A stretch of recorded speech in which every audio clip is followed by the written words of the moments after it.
Week 8 is here. Vikings versus Packers at Lambeau Field. Before we get into these matchups, it's really important to understand that so far, the story for Green Bay this season has been injuries.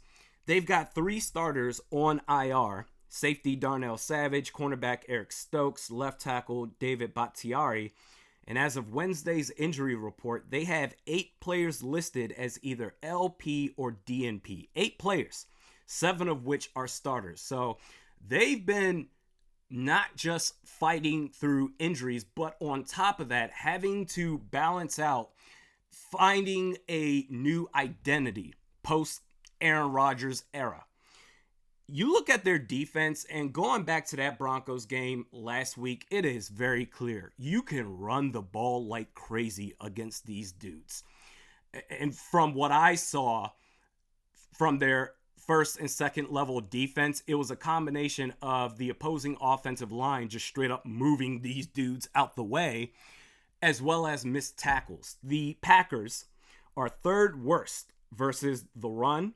Now, they do have a top 10 passing defense in terms of yards allowed per game, but it doesn't really tell the whole story. It's more so volume distribution. Top 10 defense against the pass in terms of yards, but also they are bottom half in completion percentage allowed. In other words, why should we be forced to throw the ball against this team? We can if we need to. But why should we have to throw the ball against this team if the yellow brick road is right there in front of us? All we have to do is run the ball. And the numbers say that because the Packers defense are also number 1 in the league in terms of opponents' rushing attempts per game. You can't make this stuff up. So in other words, Alexander Mattison, listen, you want to get people off your back and whatever, and saying that you need to be replaced, which you absolutely should, you have no excuse not to go off. The red carpet is laid out for you. You need to get 100 yards and a rushing touchdown at least in this game.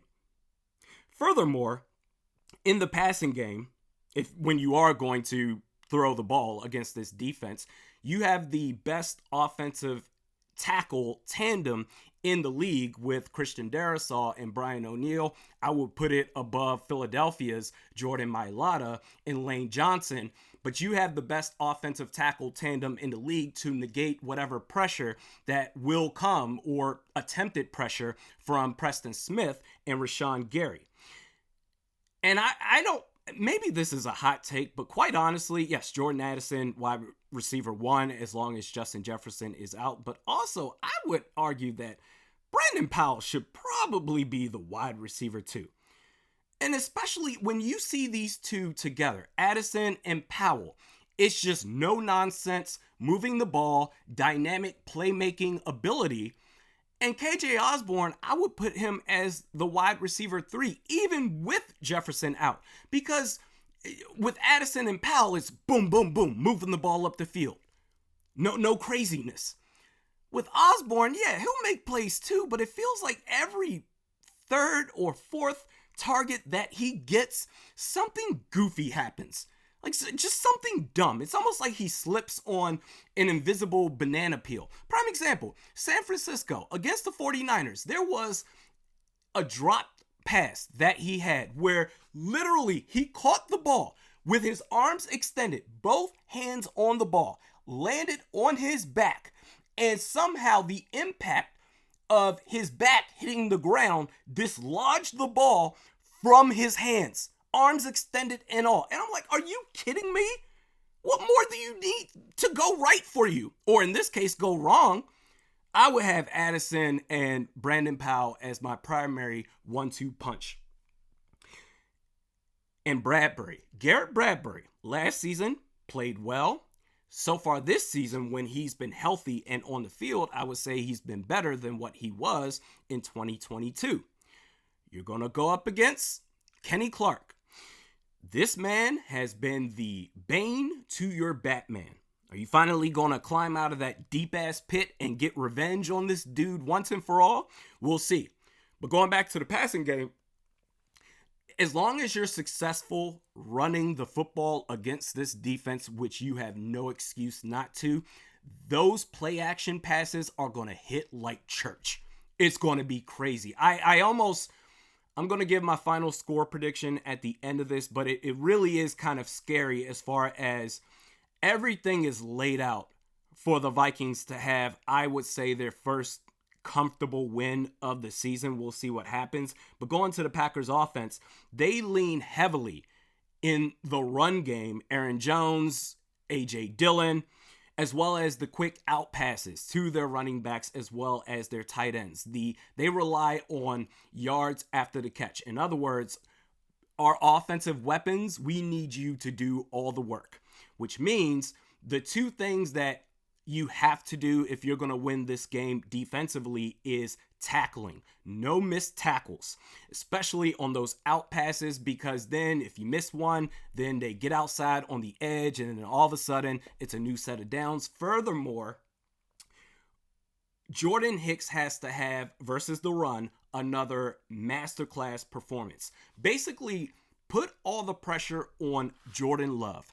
If you're going to beat us, you have to beat us by going vertically with the football, which quite honestly, he doesn't really have the touch or accuracy in that department consistently anyway. The Packers, they are 24th in passing yards per attempt, 23rd in passing yards per game, second worst in completion percentage. And furthermore, I would say to the edge rushers, Danielle Hunter, who's having a fantastic year, as well as DJ Wonnum, there may not be many opportunities to make a play on the quarterback just because I would expect the quick passing game to take over.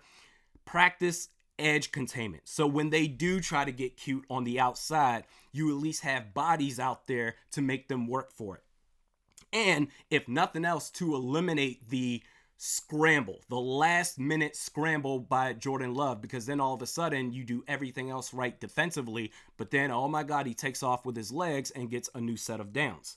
Force this man to beat you with his arm. It's basically, when he throws that ball deep, it's almost like, screw it. Romeo Doubs and Christian Watson, they're out there somewhere. They've got a clunky ass offense. And they're going to go through some growing pains, whereas the Vikings, as goofy as they have been, I would say they have a leg up as far as understanding who they are as a football team. But you look at those 2 touchdowns they scored against Denver, whereas the first one to Romeo Doubs, it was a mutual catch between him and, I forgot the Broncos corner or safety, the defensive back. It was a mutual catch between those 2 players, but that's always going to go to the offensive player, the wide receiver. They landed in the end zone. That's a touchdown. But that defensive back, if he was more so focused on batting the ball down, he probably could have made a play on the ball. And the second touchdown they scored, 4th and goal. A pass to Romeo Doubs went off his hands, almost like serving it up like a volleyball, and just right into the breadbasket of Jaden Reed. So it's not really a convincing offense. Quite honestly, I think I hate how everything's lined up to where the Vikings, my final score is they should win this game, Minnesota 24-14, but I hate how everything seems to be, okay, you guys should really win this game, to where something dumb just always happens because it's Vikings football. Your thoughts in the comment section below.